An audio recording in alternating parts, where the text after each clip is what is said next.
I still remember it vividly. The way it felt to be pressed against the cold, unforgiving kitchen wall, my body trembling beneath the weight of the moment. My legs, unsteady and weak, shook with a combination of anticipation and fear, while Malik's hands, strong, dark and commanding, gripped my waist like they were the only thing keeping me anchored to reality. There was nothing gentle in his touch. Malik was never soft. His presence was overwhelming, like a force of nature that didn't ask for permission, didn't wait for consent, it just took. His voice rumbled through the room, deep and commanding, thick with the authority of a man who never needed to ask twice. When he told me to turn around, the words were like a command from a king, and without thinking, without a single protest, I did. My hands pressed flat against the wall, palms trembling against the cool surface, a silent prayer escaping my lips before I could catch it. Please share your thoughts in the comment section below. Each of your shares is not only a motivation for us but also contributes to spreading value to the community. If you find this content useful, don't forget to watch the whole video, like, subscribe, and share with someone you think needs to hear this too. Without hesitation, Malik lifted my skirt, his fingers brushing the fabric like they belonged there, like they knew exactly where to go. The air between us seemed to crackle with electricity, and I gasped, not from fear, but from the sheer size, the sheer presence of him between my thighs. He was hot, no, scorching, and impossibly thick, his weight pressing into me in a way that made my heart pound so loudly, I thought it might burst from my chest. It was terrifying, yes, but it wasn't fear I felt. It was something else, something primal. I told him almost desperately that I wasn't ready, my voice trembling, but his response was a growl, low and possessive. "You will take all of it," he commanded. And in that moment, as my body quivered with both desire and dread, I had no choice but to surrender.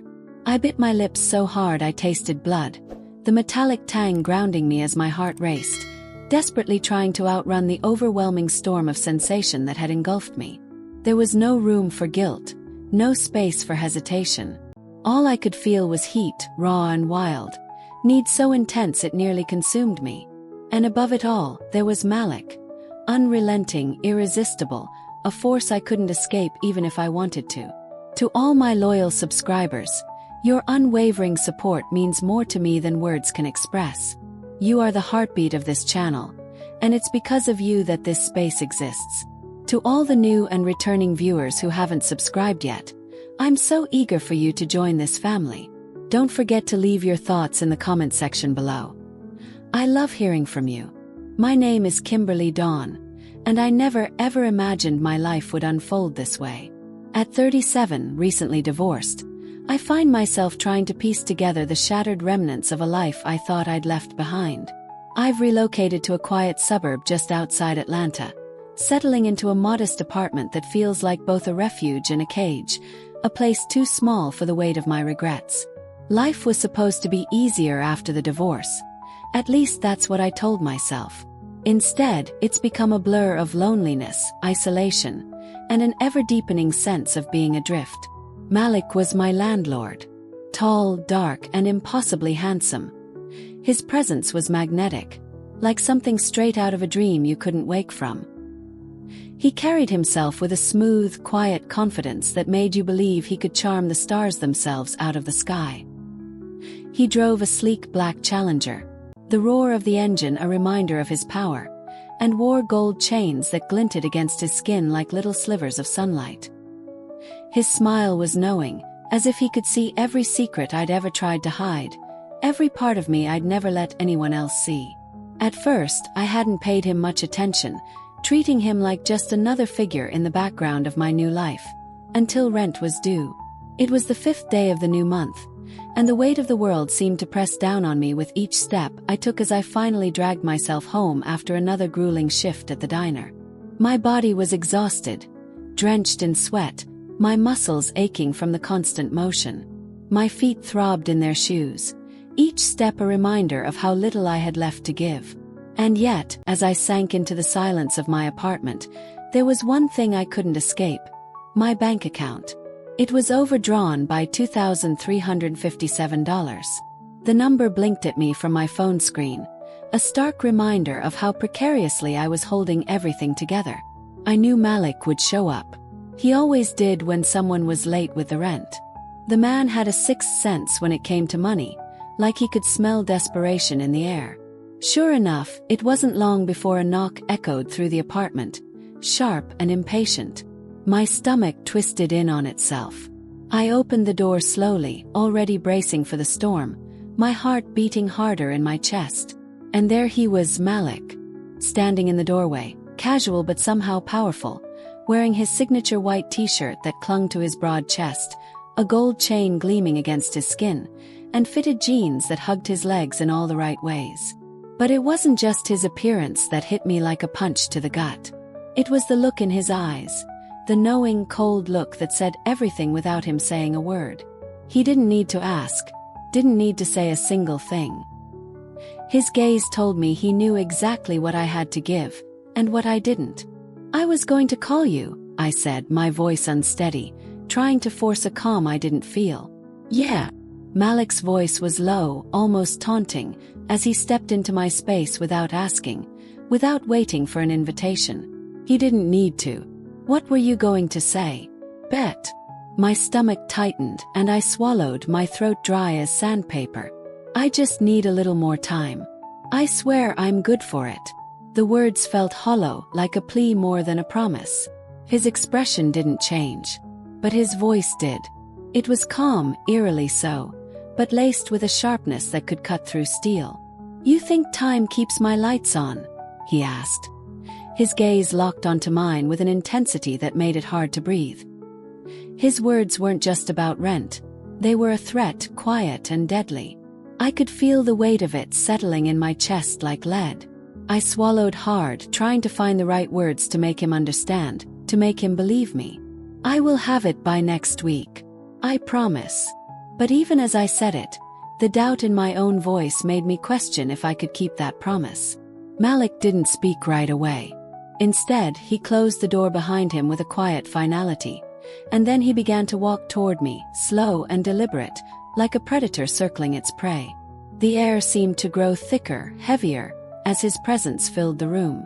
"Kimberly," he said, his voice a low growl that sent a shiver down my spine. "I could evict you today, but I won't. You know why." I shook my head, unable to look away from him, the tension thick enough to suffocate. "Because," he paused, letting the silence stretch between us, "you've got something more valuable than rent." His words were like ice running down my spine, cold and cutting, and yet they burned at the same time. My chest tightened, and I could feel the heat of the blush rising to my face, a mix of fear and something else, something darker. "What do you mean?" I managed to choke out, though I already knew what he was implying. His eyes lowered slowly, deliberately, moving down my body until they landed on my hips, and then they shot back up to mine with an intensity that made me freeze. "You are a grown woman. I'm a grown man. We do not need to play dumb." I should have kicked him out. I should have told him to get the hell out of my apartment, should have slapped him across his smug face. I should have done anything to shut him up, to shut down the dangerous, suffocating heat that was building between us. But I didn't. Couldn't. Because somewhere deep down, where I was too ashamed to admit it, I wasn't surprised. I wasn't shocked by his words, by the way he looked at me. I had seen that hunger in his eyes before. I had felt the heat radiating from him, from the very way he stood so close, like he was daring me to back away, to make a move. And the worst part, I had looked back. I had felt the pull, the temptation, the undeniable urge to cross that line, even if I knew it could destroy me. Not. The words barely escaped my lips, a breathless whisper filled with hesitation and uncertainty. "Yes, you can," he murmured, his voice low, insistent, and so certain. He stepped closer, his presence overwhelming, a silent force pulling me toward him. His fingers grazed my cheek. Just a touch, but it burned with a fierce intensity. I flinched at the contact, my heart racing, but I didn't pull away. No, I couldn't. Not when every part of me was drawn to him like a moth to a flame. Then his lips were on mine, and everything in me shattered. It was as if time had stopped, leaving only this moment, this kiss. It was not gentle. It was raw, desperate, as though we were both starving, trying to fill some empty void we hadn't known existed until now. His hands roamed over me, rough and urgent, claiming me with every caress.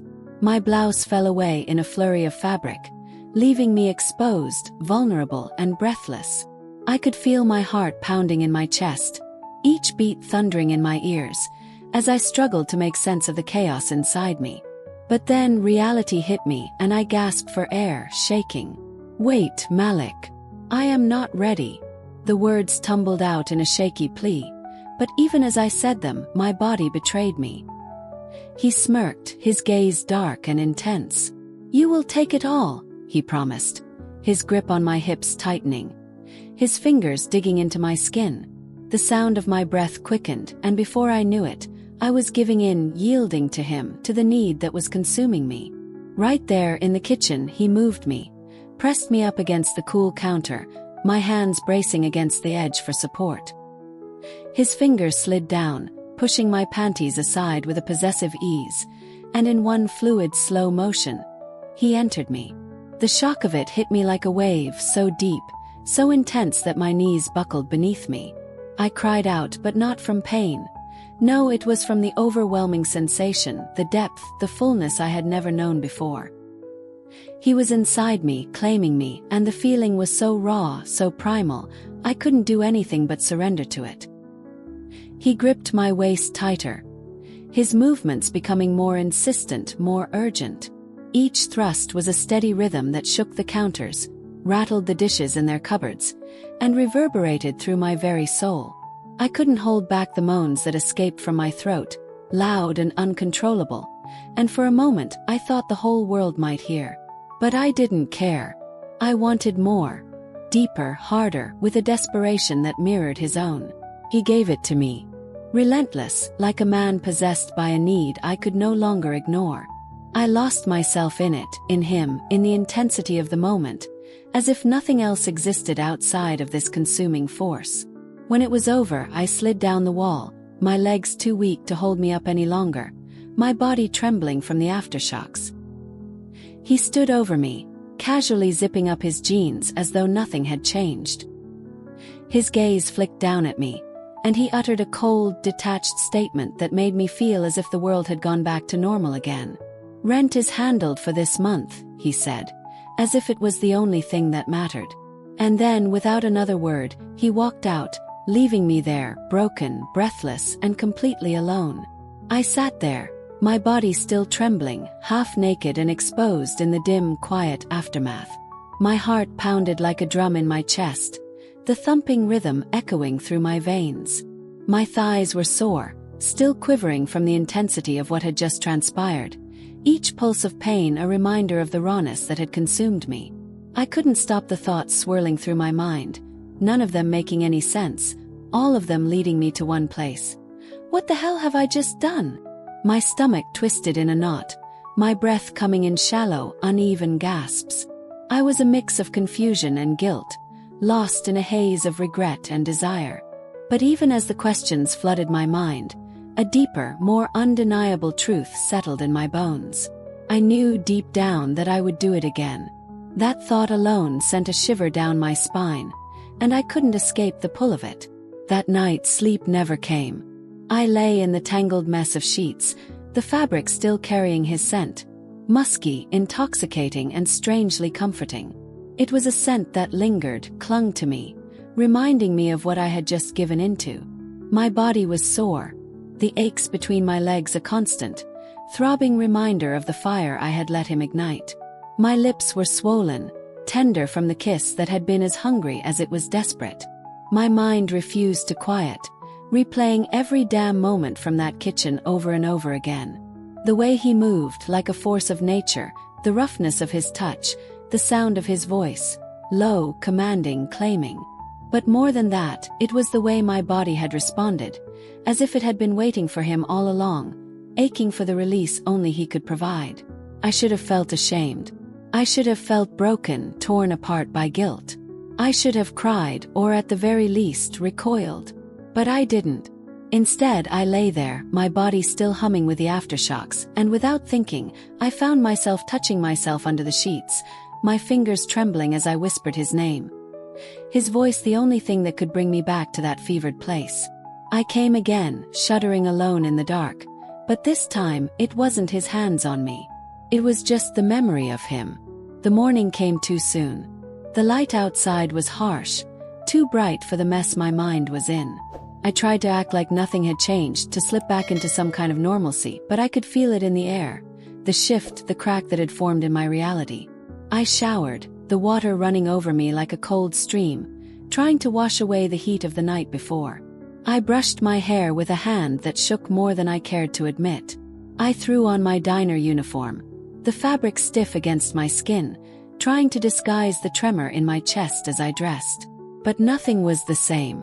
I moved differently, walked differently, sat differently. My body, my mind had been changed, and I knew deep down that Malik knew it too. When I got home that night, the world felt oddly still, as if time itself had frozen. And there, in the parking lot, standing against his car like he had been waiting for me all along, was Malik. His eyes met mine, dark and knowing, and the ground beneath me seemed to tilt. My legs weakened like they had no strength left to stand. I could feel the pull of him again, that magnetic, undeniable force that had taken hold of me the night before. "Come upstairs," he said, his voice low, just as commanding as it had been before. I hesitated, my body torn between the desire to be near him and the fear of what it meant. "Malik, about what happened." The words came out strangled, as if I was trying to make sense of something that was impossible to explain. But I knew there was no going back. He opened his apartment door and walked in without answering. Followed. His place smelled like cologne and expensive weed. A bottle of Hennessy sat open on the table. A blunt was burning in the ashtray. The lights were low, and R&B played softly from the speaker in the corner. He poured me a glass and handed it to me. "What is this?" I asked, trying to keep my voice steady. "It is the new arrangement," he said simply. "You come when I call. You give me what I want. I make sure you stay in your place rent-free." My stomach twisted. "That sounds like a deal," he interrupted. "One that works for both of us. You want to keep waiting tables and barely surviving, be my guest. Or you can let a real man take care of you." I stared at him, glass in hand. He was serious, and I hated that. A part of me wanted to say yes, but I needed to understand why me. "You could have any woman in this building." He chuckled. "Because you look like everything I should not touch. Blonde, soft, clean. But that mouth of yours says otherwise. And your body, baby, your body begs for it." My cheeks flushed, but I could not deny it. Not after the way I had moaned for him the night before. He stepped behind me, placed his hands on my hips, and whispered in my ear, "Tell me no. I dare you." But I could not. He bent me over the kitchen table this time, pulled up my skirt again like it was a habit now. I did not resist. I wanted it, craved it, needed it. He went deeper than before, rougher. His grip tighter. My moans louder. He pulled my hair back and whispered the filthiest things in my ear. I responded with gasps and cries that echoed through the apartment. When we finished, I stayed on the floor, sweat dripping from my brow, legs shaking again. He lit another blunt and offered it to me. I took a hit. It burned, but I welcomed the haze. "This is how it works now," he said. "No questions, no strings. Just come when I call, and in return you stay protected, safe, paid for." He nodded. I had already crossed the line. What was the point in pretending I had morals left? For the next 2 weeks, we fell into a rhythm. Every time I heard a knock at the door, I answered it naked. Every time he walked in, he took what he wanted and I gave it. On the floor, on the couch, against the window, in the shower. Once, even on the stairs with the front door wide open. I should have felt degraded, but I felt alive. Then came the shift. I was at work, wiping down tables, when my coworker Lacey leaned in close. "You seeing someone?" she asked. Froze. "You are glowing," she smirked. "And walking funny." Forced a laugh. "It's nothing." But she kept watching me, studying me. I knew I was not hiding it well. That night, Malik came to my place with a different tone. "I want you to stop talking to other men," he said. "You belong to me now." Blinked. Thought there were no strings. There are now. He backed me against the wall again, same place he took me the first night. But this time it was slower, softer, more intimate. He looked into my eyes while he moved inside me, kissed my forehead, touched my face. That scared me more than anything else because I was starting to want him, not just his body but him. But then came the twist. A week later I got home from work and found a note on my door. "You are not the only one." No signature, just those words. I rushed to Malik's apartment, heart pounding. "Who else are you seeing?" I demanded. He looked at me, amused. "You really think you are the only one?" I looked at him, shocked. "You said." "I said you belong to me," he interrupted. "I never said I belonged to you." That night I cried myself to sleep. But when he knocked the next night, I still opened the door. I should have locked my door that night.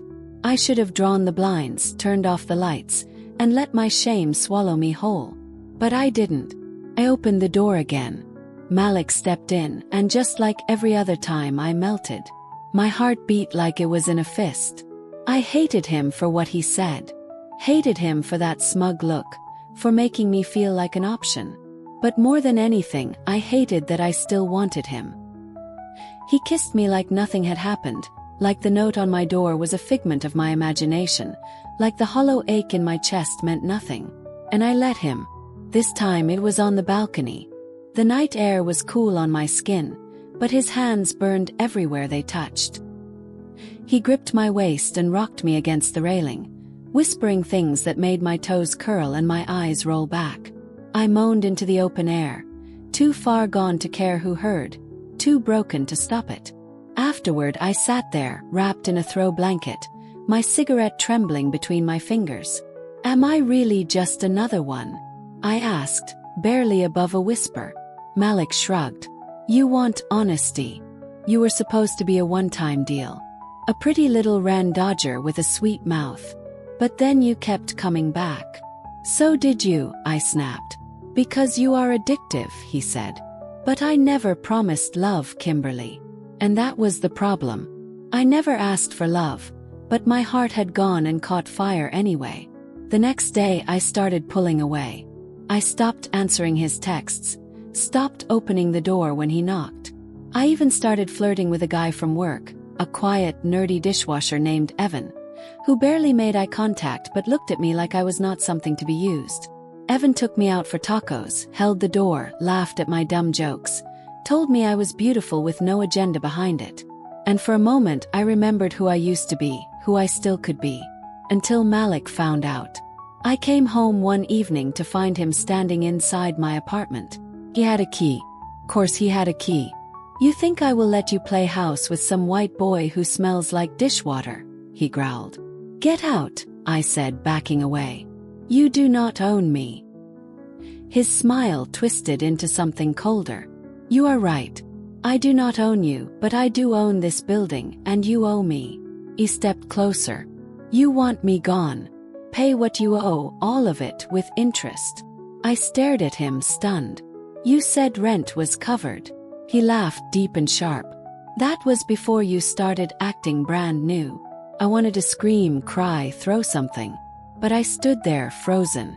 "Fine," I said. "I will move." He grinned. "You cannot. Your lease locks you in for 6 more months. And baby, no court is going to side with a broke blonde waitress over me." That night I realized something terrifying. Malik was not just a lover, not just a landlord. He was a trap, and I had walked into it willingly. 2 weeks passed. I avoided him at every turn. Evan stayed over sometimes. We watched movies and made out like teenagers, and I told myself I was moving on. Until the night Malik saw us together. It was late. We were coming back from a late shift, laughing in the hallway, when he stepped out of the shadows. He did not say a word. He just looked at me, and I knew. Evan kissed my cheek and walked into my apartment. I stood outside, facing Malik like I was bracing for war. You do not get to be jealous, I said. You lost that right. I never lost anything, he replied. You are still here. You are still mine. He reached out, brushed my hair behind my ear. His fingers lingered. I could make things very uncomfortable for your little boyfriend, he whispered. Or for you. I wonder what your boss would think if I mentioned you let your landlord rearrange your insides for a rent discount. My blood ran cold. You would not, I said. He smirked. Try me. That night I broke things off with Evan. He did not understand. He begged me to tell him what was wrong. I could not without dragging him into the hell I had created. I cried for hours after he left. The next time Malik came over, I let him in like nothing had happened. I let him stir me. Let him lay me down. Let him whisper everything I used to crave. But I did not respond. I stared at the ceiling, numb like a corpse. And when he finished, he noticed. What is this? He asked. Where is that fire? I looked him in the eyes and said, She died. You killed her. He left quietly that night. No words, no kiss. And he did not come back for days. I used those days to pack, to plan. I scraped together money, begged my boss for an advance, and found a woman online willing to sublet her guest room 2 towns over. She did not ask questions. She needed the rent. I needed the escape. One night while Malik was gone, I moved. Quiet. Rest. No goodbyes. I left behind my bed, my couch, my shame, but not the scars. Because the truth is, I never really escaped him. Not the memory of his touch. Not the hollow feeling he left behind. Not the version of me I lost along the way. If you made it to the end of Kimberly's story, I appreciate you deeply. Do you think she made the right choice by walking away, even if it was late? Drop your thoughts in the comments. Let me know if you want more twisted, raw stories like this one. Your support is the fuel that keeps this channel alive. Thank you for staying with us. If you find it interesting and useful, please subscribe, like, and share so you don't miss the next video. Thanks.